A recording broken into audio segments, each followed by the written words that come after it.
Olá, meus queridos, tudo bem com vocês? Eu aqui, Eredi Fernandes, aparecendo um pouquinho já tarde, mas para desejar um feliz ano novo para vocês. Estamos iniciando, né? Especialmente um abençoado ano letivo para você, que é servidor da educação. Estive um pouquinho sumida, estava reorganizando as minhas coisas, né? Dá para vocês perceberem até aí atrás, né? Tem muita coisa retirada, estou revendo muitas coisas que eu preciso organizar, mas não poderia deixar de fazer esse momento, né? Mais uma resolução, mais uma novidade, mais uma reorganização do ensino em Minas Gerais. Eu vou fazer várias videoaulas, vocês vão poder acompanhar. Então, olha, inscrevam-se no meu canal, as redes sociais estão postas aí, me acompanhem lá no Instagram, muita coisa também será postada lá. E não vou fazer aquela tradicional capacitação que eu faço início de ano para a equipe pedagógica, mas também não vou deixar vocês sem uma contribuição. Então as videoaulas vão ajudar, estou deixando aqui, ó, só acessar aí no canal, na parte do mais, vocês vão ver que tem pendrive, tá?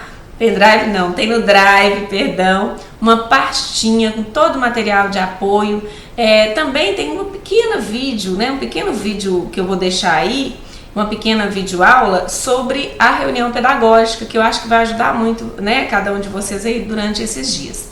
Vamos começar com a resolução de organização do ensino.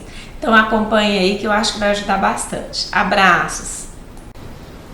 Olha só, vou listar aqui para vocês os principais pontos, né, da nova resolução, a 4.948 de 25 de janeiro de 2024. E aí já é importante vocês observarem aqui nos considerandos a partir de que surge essa resolução. Então nós temos aí a LDB, nós temos o Programa de Combate à Intimidação Sistemática, Bullying, um ponto muito importante. Nós vamos perceber que tem um trecho muito significativo em relação à violência, que é uma novidade, porque a outra resolução não dava tanta ênfase, né? Eu diria até que não tinha ênfase em relação à indisciplina. Então nós vamos ter isso aqui bem listado. Aqui no título 1, nós temos da organização e funcionamento escolar. O capítulo 1 traz para nós, no seu artigo 1º, que a presente resolução estabelece as diretrizes para a organização e o funcionamento do ensino nas escolas estaduais de educação básica de Minas Gerais. E que o disposto nessa resolução, né, no artigo 2º, complementada por normas específicas, quando necessário, aplica-se a todas as etapas e modalidades da educação básica. Então já vou dizer a você, especialista, você gestor escolar, professores que estão aí me acompanhando, que é muito importante que o ponto inicial de organização de vocês do ano letivo seja o estudo desta resolução, porque é através dela que nós vamos percebendo o que tem que ser feito em termos de diagnóstico, em termos de avaliação, em termos de acompanhamento, de planejamento. Então tudo nasce dessa orientação. Então, pauta de reunião inicial de ano letivo, esta resolução de organização do ensino. Então, já é preciso separar um tempo específico para isso.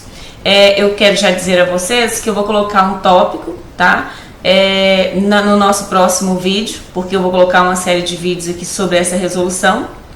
E já no próximo vídeo eu vou colocar organização do ano letivo com uma sugestão que eu dou para que vocês trabalhem nas reuniões, tá? Porque geralmente são 2 ou 3 reuniões sequenciais aí pedagógicas, né, e também administrativas que precisam desses itens essenciais que eu vou listar. Então, se você ainda não é inscrito aí no canal, inscreva-se, assine aí o sininho, né, acione para colocar todas para não perder esses vídeos, beleza? Então, olha, o artigo 7º, lembrando que a leitura do documento na íntegra é muito importante e aqui eu estou pontuando detalhes que eu acho que assim, nós temos que ficar um pouco mais atentos, vamos dizer assim.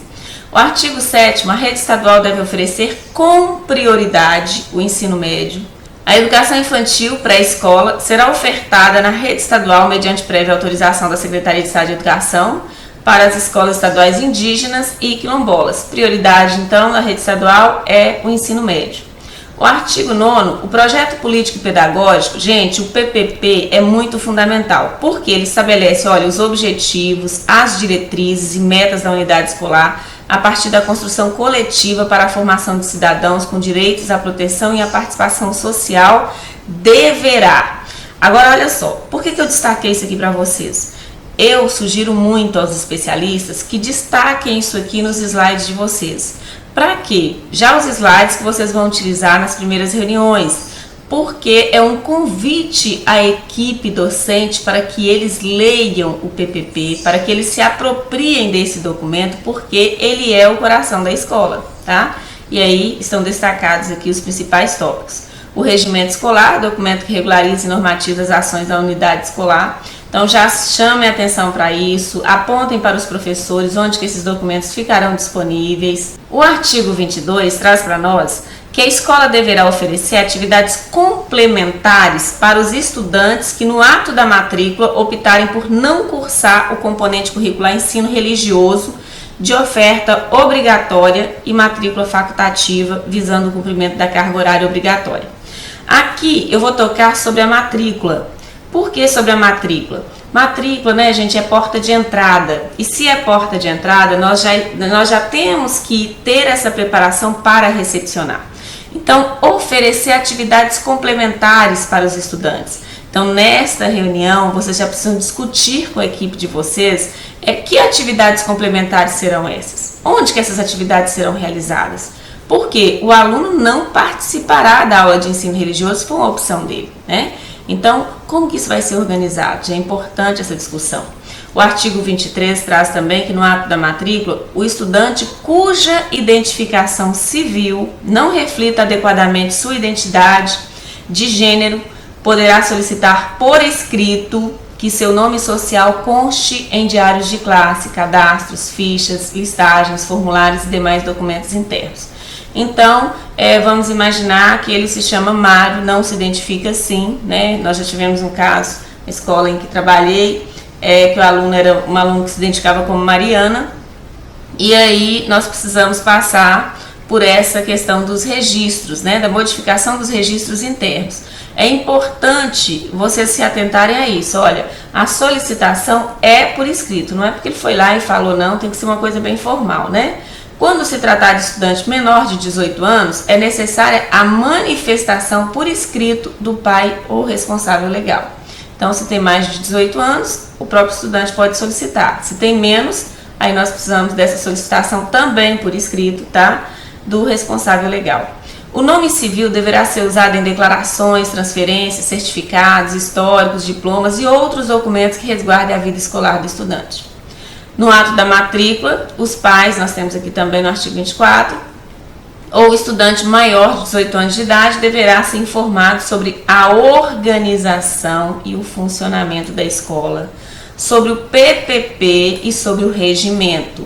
Então, olha que interessante, no ato da matrícula nós já tivemos a questão do ensino religioso, nós já tivemos agora a questão do nome civil e nós temos agora a informação sobre o funcionamento da escola.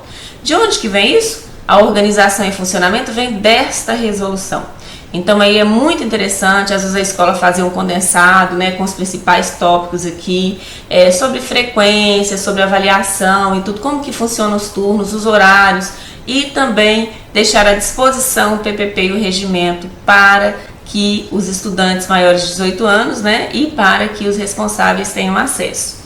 O artigo 25 diz que o estudante que não apresentar justificativa terá sua matrícula encerrada se não comparecer à escola até o 25º dia letivo a partir da matrícula. Então, ele se matriculou, não compareceu à escola, isso acontece muito, né? Então, até o 25º dia letivo, não apresentou nenhuma justificativa, não compareceu à escola, ele terá sua matrícula encerrada. Mas aqui nós temos algumas observações sobre o que a escola tem que fazer antes desse encerramento, tá? Então, antes do encerramento, a direção da escola deve entrar em contato com o estudante ou seu responsável legal, quando menor, né, quando o estudante for menor, para averiguar se está frequentando escola de outra rede de ensino ou motivo de sua infrequência, devendo, nesse caso, orientá-los quanto à retomada dos estudos.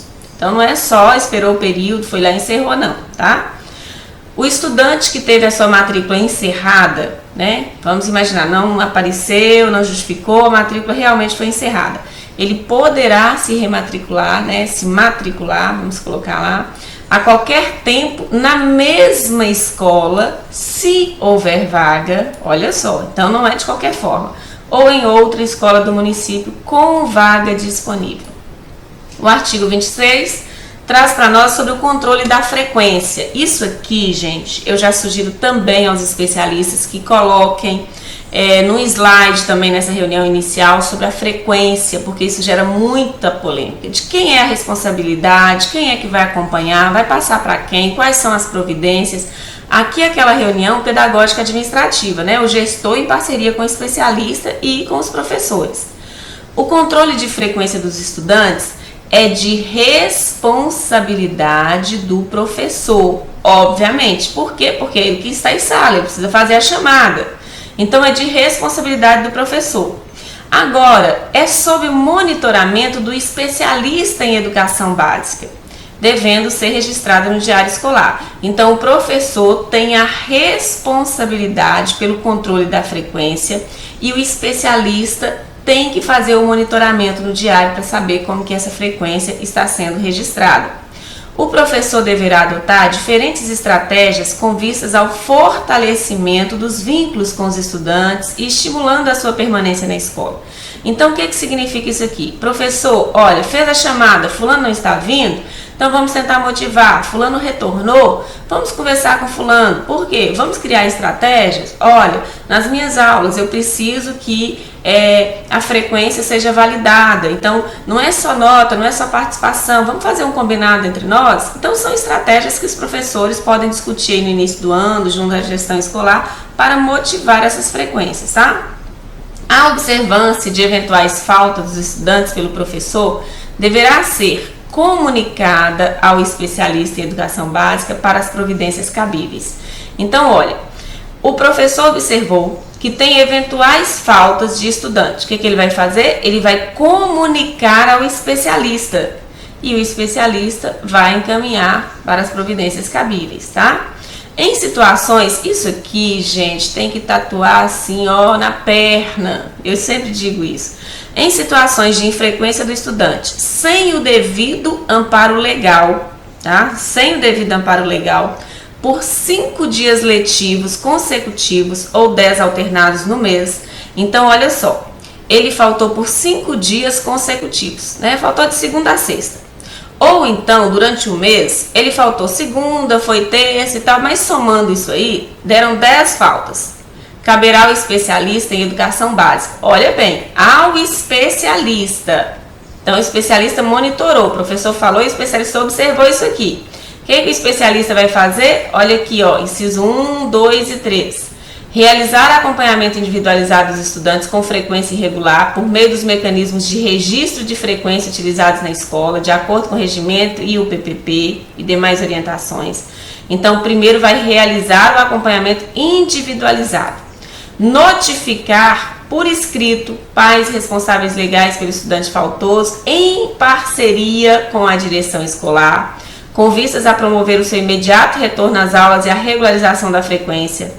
Articular junto aos professores, tá? É junto aos professores, ações de reintegração escolar do estudante, de recomposição da aprendizagem, porque se ele faltou, né, perdeu muita coisa, considerando o período em que esteve ausente nas aulas.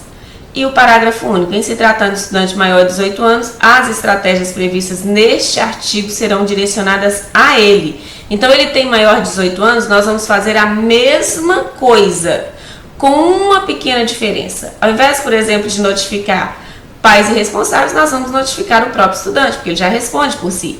Então, é importante que exista esse caderno de registro de frequência na escola, com essas ações que são realizadas, com os monitoramentos que são feitos. Então, já coloca aí, ó, frequência escolar e slide de reunião de abertura. Caso o estudante continue infrequente, após adotar as medidas previstas no artigo 27, compete ao diretor escolar. Então, vamos lá. Aqui, vocês observaram, responsabilidade da frequência, professor, certo? Agora, o que ele faz? Sob monitoramento do especialista, uma parceria para o resgate deste aluno. Fizeram isso, continuou infrequente?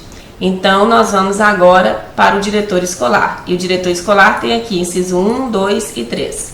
enviar relatório ao Conselho Tutelar do município com a descrição dos períodos de faltas, por isso a importância do registro anterior, consecutivas ou alternadas, e as medidas adotadas pela escola para combater a infrequência e ou abandono do estudante, comunicar ao colegiado escolar sobre os encaminhamentos ao Conselho Tutelar do município, proceder aos registros de monitoramento nos sistemas oficiais conforme prazos estabelecidos pela SEE, e o parágrafo único diz que após o retorno do estudante deverão ser adotadas pela escola ações de reintegração escolar e de recomposição da aprendizagem, considerando o período em que esteve ausente nas aulas, tá?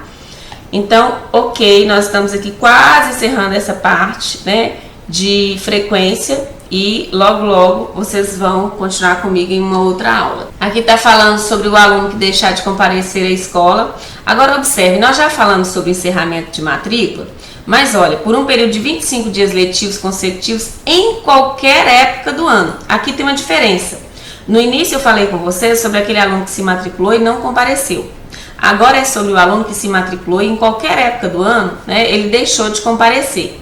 Em se tratando de organização anual ou 15 dias letivos consecutivos em qualquer época do semestre para os cursos com organização semestral, terá sua matrícula encerrada. Então aqui nós temos, olha, uma orientação para aqueles anos, né, de escolaridade regulares e também para as modalidades semestrais, aí nós podemos entender EJA, enfim.